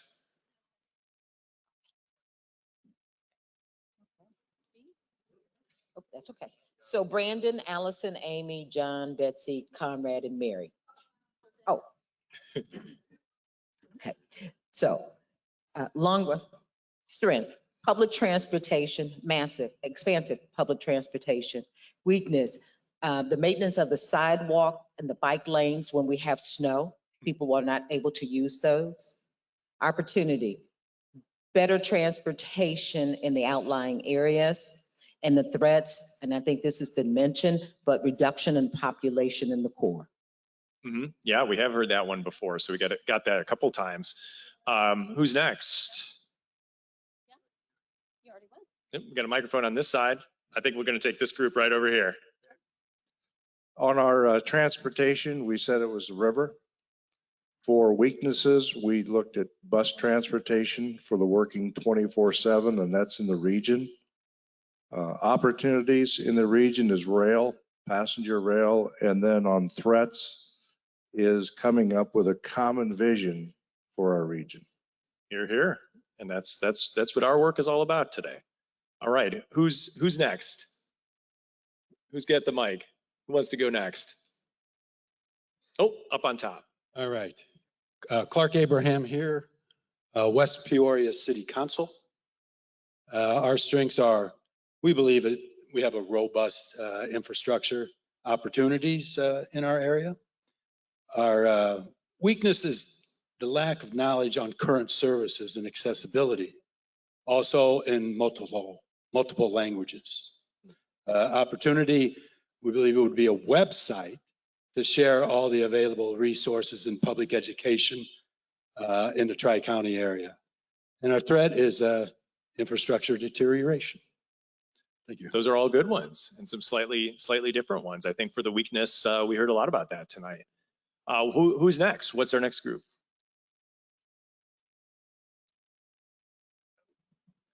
Hi, I'm Rick Powers, the Public Works Director, City of Peoria. So I'm going to give blame for the road side of this. I get it, but I'm also going to tell you why. So location was our strength. Weakness, and I'm mean right now, so is obviously budget constraints. Can't build without money. Opportunities is the infrastructure bill, along with the associated grants and earmarks. And threats, our first one was urban sprawl, but I think it's inflation. Those are both good options for threats. All right, who's next? Oh, I think this group right down here. Oh, over here first. Okay. So we're a bunch of IT techie kind of people. So all of our information went up on the screen, so you won't lose it. Starting from the back, I can tell you we talked about a threat being the fuel cost. Opportunities were the opportunities for the microtransit that exist currently that folks don't know are here. The weaknesses is the lack of communication and coordination between all of the services that are available. And the strengths were, what were our strengths that we mentioned? Everyone, okay, so I'm sitting with the CityLink group here, so they say our strength is CityLink, so that's what I'm going to say. And this group right over here. And our strength was focused on the transportation as far as the airport, the rail, and access to our interstate. Weakness, looked at the untrained labor workforce and our opportunities with the medical industry that's been expanding in the Peoria area. And the threats is lack of funding and cohesiveness. Yeah, I think we're hearing that one a lot, but these are all very creative. These are very good. What other group? Who hasn't gone yet? We missing anybody? Is that everybody? Okay. All right, well, very good. Like I said, please don't walk out with your notebooks. Leave your notes here so we can take all the other wonderful ideas that you wrote down and we didn't get to hear about here within our group. We want to make sure that we capture all of that information.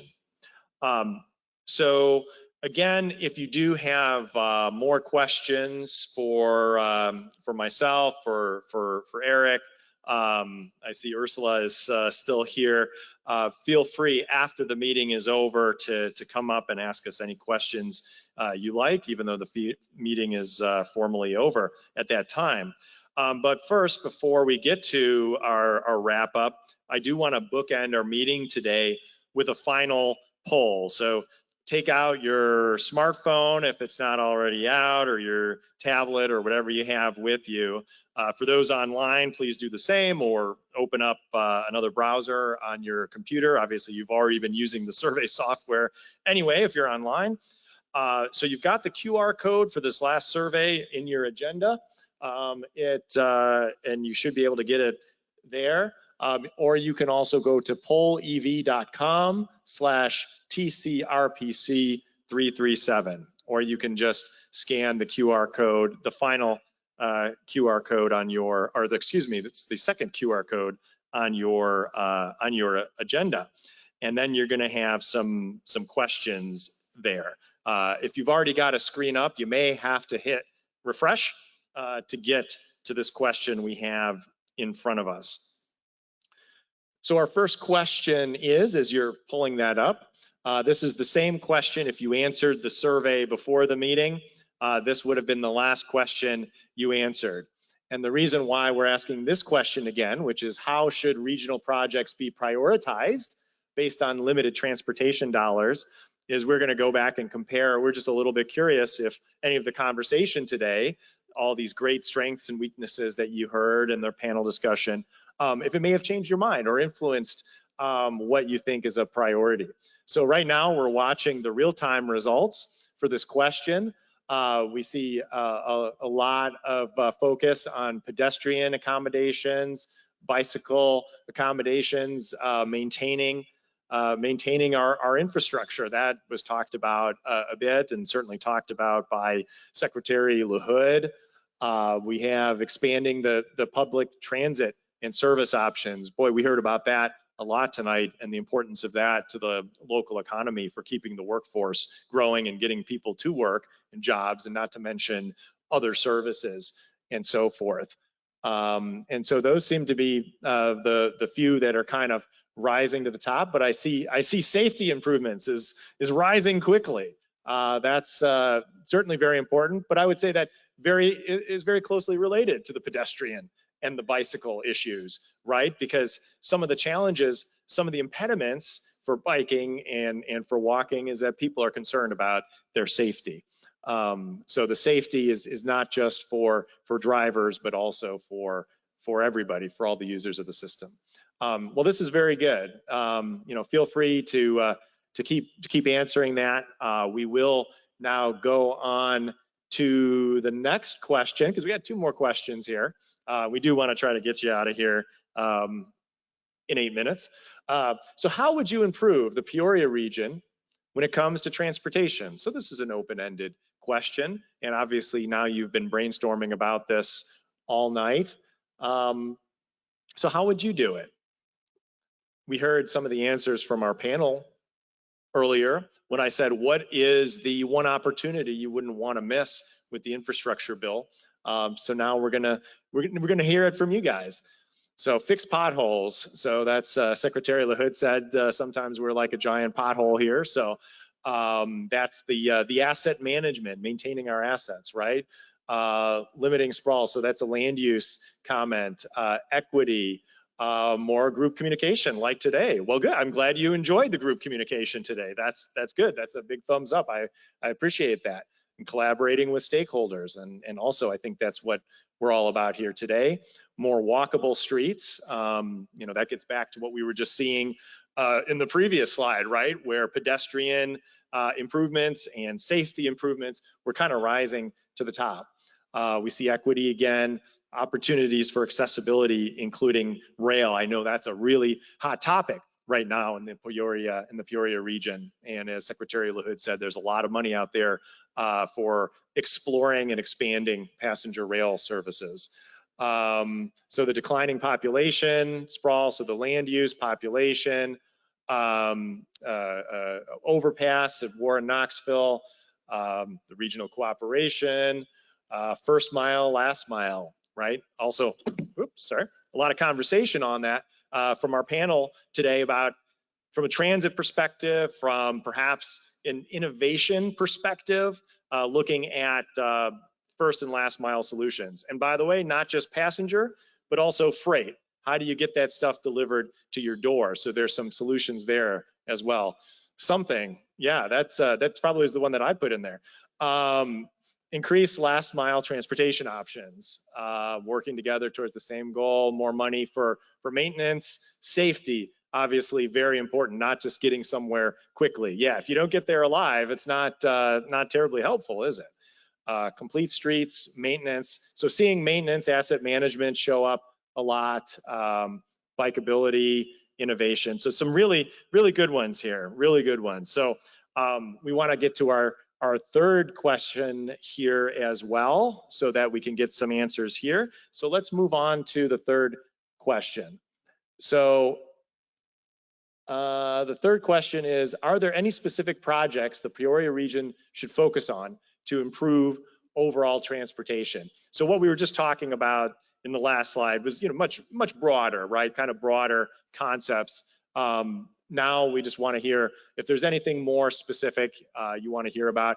This might be a repeat of the last question, depending on what sort of answer you put in there. Folks clearly are already answering here.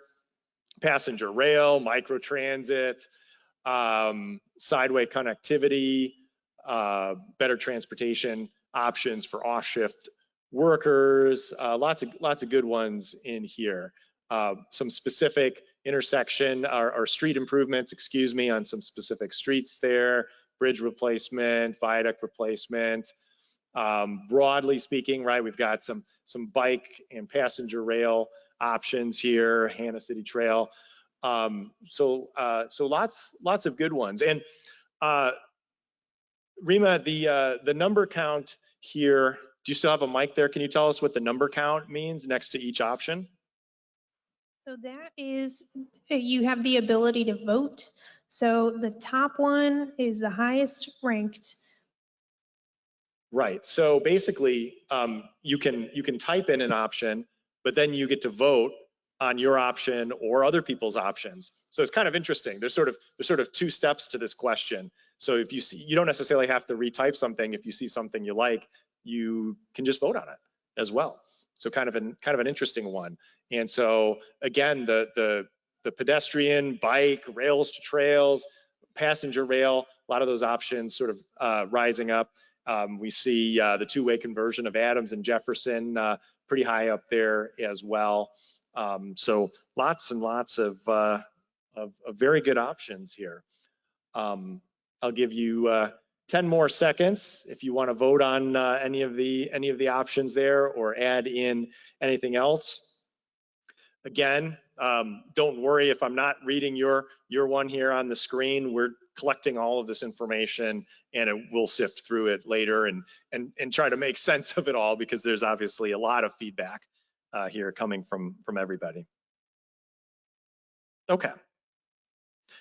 Well, I think we've received a lot of input from all of you. I really appreciate that you came out. I really appreciate all the feedback that you've been providing through the Q&A, through the surveys, through the SWOT exercise. Again, I realize after a long day of work coming here and doing this, it's not necessarily maybe the first choice of where you'd want to be tonight.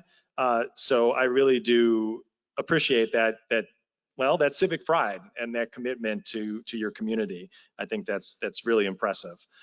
A lot of this information is going to be going up on the website. Again, some of us will stick around if you want to answer any questions answered. And then now to close us out, I'd like to introduce the chairman of the Tri-County Regional Planning Commission, Mr. Mike Henriksen. Mr. Henriksen.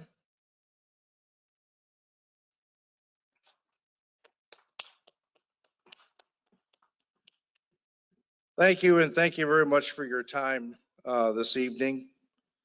I'd reflect on just a couple things. I've had two opportunities to work with two different groups, the Greater Peoria Economic Development Council and Tri-County Regional Planning Commission. And one thing that's become very, very clear is Tri-County is about transportation, environmental, and land use.